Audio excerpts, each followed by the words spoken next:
त्याला कॉपरेट करा, कारण 7,000 रुपयाची नोकरी ही मिळाली आहे असं समजून तुम्ही त्यांना कॉपरेट करा.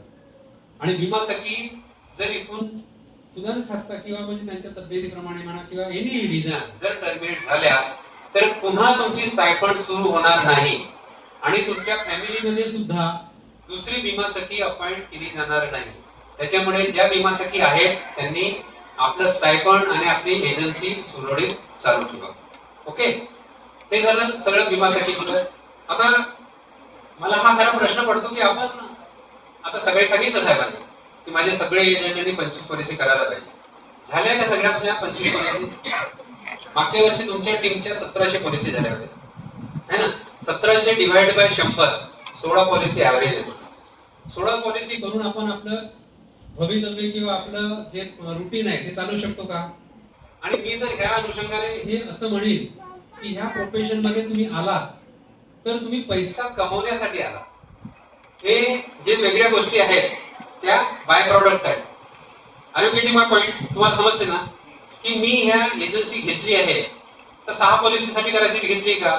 तुम्ही आता दिवसभर इथे आला खेड्यापाड्यातून चांगलं तयार होऊन म्हणा किंवा गेट टुगेदर साठी, तर इथून काही टेक अवे तुम्हाला मिळाला पाहिजे की नाही मिळाला पाहिजे? काहीतरी तुम्ही इथून घेऊन गेला तर तुम्हाला इथे दिवसभर घालवण्याचा काहीतरी अर्थ आहे.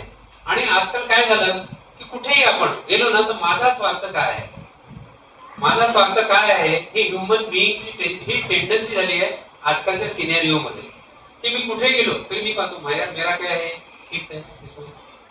म्हणजे मी कस्टमर कडे गेलो किंवा कस्टमर तुमच्याकडे आले तर कस्टमर बघणार नाही का मग त्यांचं हित कशात आहे? तुम्ही जर तुमच्याकडे जर पॉलिसी काढायसाठी आले ते आणि त्यांना तुम्ही बरोबर समजून नाही सांगितले तर ते पॉलिसी काढतील का? किंवा आपण जर कुठे दुकानात गेलो किंवा कुठे कस्टमर रिलेटिव्ह कडे गेलो किंवा कुठे फ्रेंड कडे गेलो तर आपलं पहिले हित आपण पाहतो. आणि आजकालच्या धकाधकीच्या जीवनामध्ये पैशाशिवाय काहीही नाही. तुम्हाला सांगतो आता माझी ही 9वी ब्रँच आहे. मी 4 डिव्हिजन फिरलेलो आहे. सातारा, नांदेड, नाशिक आणि नागपूर, आणि माझी ही 9वी ब्रँच आहे. एक तुम्हाला अजून एक घडलेली गोष्ट सांगतो. एक मनीषा मोडिक नावाची एजंट तुम्ही ऐकलं असेल. साताऱ्यापासून 14 किलोमीटरवर कोरेगाव म्हणून गाव आहे, तिथे सॅटेलाइट ऑफिस आहे आपलं. तिथे जे मनीषा मोडिक आहे ती प्रत्येक वर्षी 1000 पॉलिसी करतो. 1000 पॉलिसी आपण 200 मध्ये करतो. अरे बाबा 200 केल्या, 300 केल्या, 400 केल्या, 500 केल्या, 1000 पॉलिसी करते.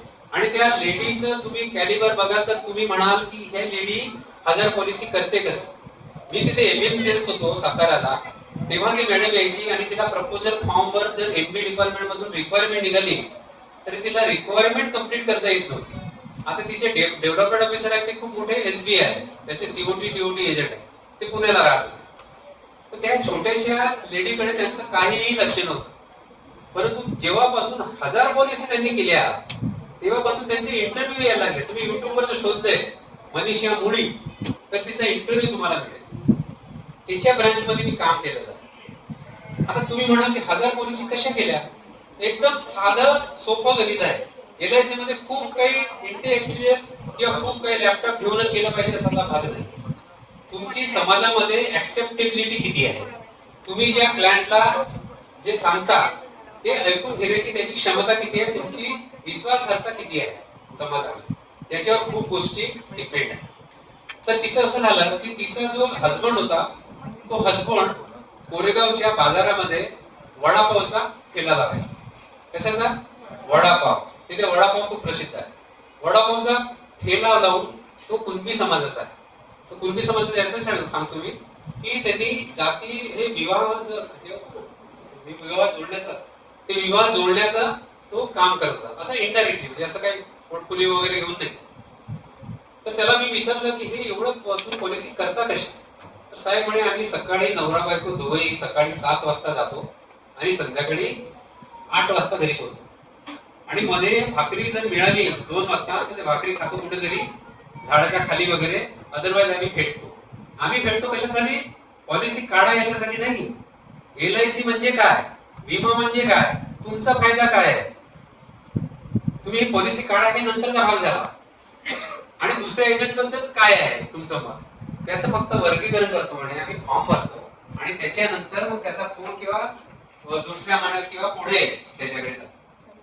ते हे केल्यानंतर त्यांना 1000 पॉलिसी झाल्या आणि ते आता 1000च्या पुढे पॉलिसी कंटिन्यू करत आहेत.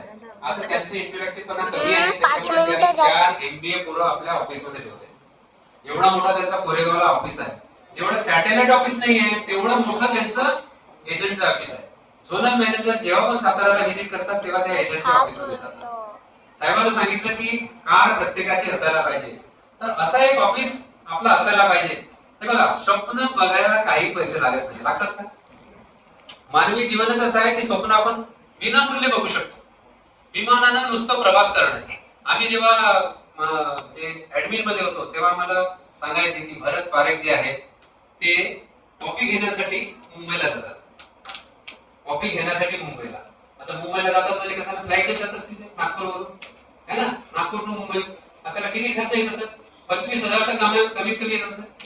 आता इथून तो फ्लाईटने गेल्यानंतर ताजमध्येच कॉफी घेत असेल, तो इकडे तिकडे घेत नसतील, है ना. तर एवढी कॅपॅसिटी त्याच्यात आहे. ती कॅपॅसिटी त्यांनी ओळखली होती का पूर्वी? काही ओळखली नव्हती.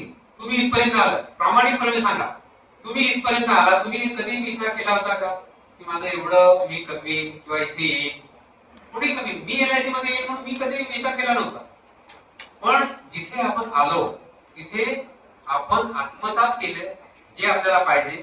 जे आपल्याला पाहिजे ते आपल्याला मिळालं आणि आपण याच्यापेक्षा किती मिळवू शकतो याचा विचार आपण दिवसेंदिवस केला की नाही केला? मग त्या विविध माध्यमातून केलाय. साहेबांनी मोटिवेट केलंय, LIC ने मोटिवेट केलंय, तुम्हाला घरच्यांनी मोटिवेट केलंय. पण मानवजात ही अशी आहे की स्वतः मोटिवेट झाल्याशिवाय कितीही तुम्ही त्यांना मोटिवेट करा, फरक पडत नाही. तुम्ही ट्रेनिंग मध्ये जाता, है ना, करोडो रुपयाच्या, लाखो रुपयाच्या ट्रेनिंग प्रोसेस आहे. ट्रेनिंग कोर्स आपण करून येतो, प्रॅक्टिकल गोष्ट आहे. 8 दिवस तिथे राहतो. रेसिडेन्शियल ट्रेनिंग होते मुंबईला, औरंगाबादला, कुठे. ते आल्यानंतर आपण आत्मसात करतो का? फरक पडतो. फरक पडत नाही असं का नाही. माझं म्हणणं आहे की ते आपण पैसे इन्व्हेस्ट करतो, त्याच्याप्रमाणे तुम्ही वागा. त्यांनी काय सांगितलं किंवा मी काय सांगितलं किंवा यांनी काय सांगितलं, एक प्रॉस्पेक्टिव्ह लिस्ट तयार करा. केली आपण प्रॉस्पेक्टिव्ह लिस्ट. आपण तितक्या लोकांच्या घरी जातो का? जात नाही. आपण 3 लोकांच्या घरी गेल्यानंतर आपल्याला कंटाळा येतो.